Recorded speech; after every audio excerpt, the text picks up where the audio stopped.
Hi friends, അപ്പം ഞാൻ ഈ ഒരു പ്രോഡക്റ്റ് കാണിക്കാനാണ് വന്നേക്കുന്നത്. നിങ്ങൾ ഈ പ്രോഡക്റ്റ് കണ്ടിട്ടുണ്ടോ ഗൈസ്? മഖാന എന്നാണ് ഇതിൻ്റെ പേര്. ഇതിൻ്റെ സീഡ് എന്ന് പറയുന്നത് ആമ്പലിൻ്റെ വിത്താണ് കേട്ടോ.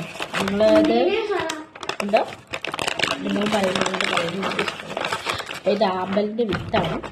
ഇത് കണ്ടോ ഗൈസ്, ഇതിപ്പോൾ റോസ്റ്റഡ് ആണ്, റോസ്റ്റഡ് മഖാനയാണിത്.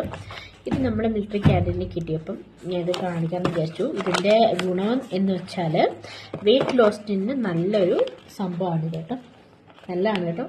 ഇത് ഇവിടെ പഞ്ചാബിൽ കുറേ ആളുകളൊക്കെ ഇത് വാങ്ങിച്ചുകൊണ്ട് പോകുന്നത് കണ്ടപ്പോൾ ഞാൻ ചുമ്മാ നോക്കിയപ്പോഴാണ് ഇത് വെയിറ്റ് ലോസിന് നല്ലതാണെന്ന് കണ്ടപ്പോൾ. അപ്പോൾ എനിക്ക് വെയിറ്റ് ഒന്ന് കുറയ്ക്കാമല്ലോ എന്ന് വിചാരിച്ചിട്ടാണ് ഞാൻ ഈ സംഭവം വാങ്ങിച്ചത്. സംഭവം കൊള്ളാം കേട്ടോ, നല്ല ക്രിപ്സിയാണ് കേട്ടോ. ഇത് ഫ്രൈഡാണ്, റോസ്റ്റഡാണ്. വേറെ പ്രത്യേകിച്ച് നംകീനോ അല്ലെങ്കിൽ വേറെ ഒന്നും ടേസ്റ്റ് ഒന്നും പ്രത്യേകിച്ചില്ല. ഒരു ജസ്റ്റ് എന്താ പൊപ്പോൺ തിന്നുന്ന ടൈപ്പില്ലേ, അതുപോലത്തെ കൊള്ളാം കേട്ടോ. നിങ്ങൾ ട്രൈ ചെയ്ത് നോക്ക്, നല്ലതാണ് സംഭവം കേട്ടോ.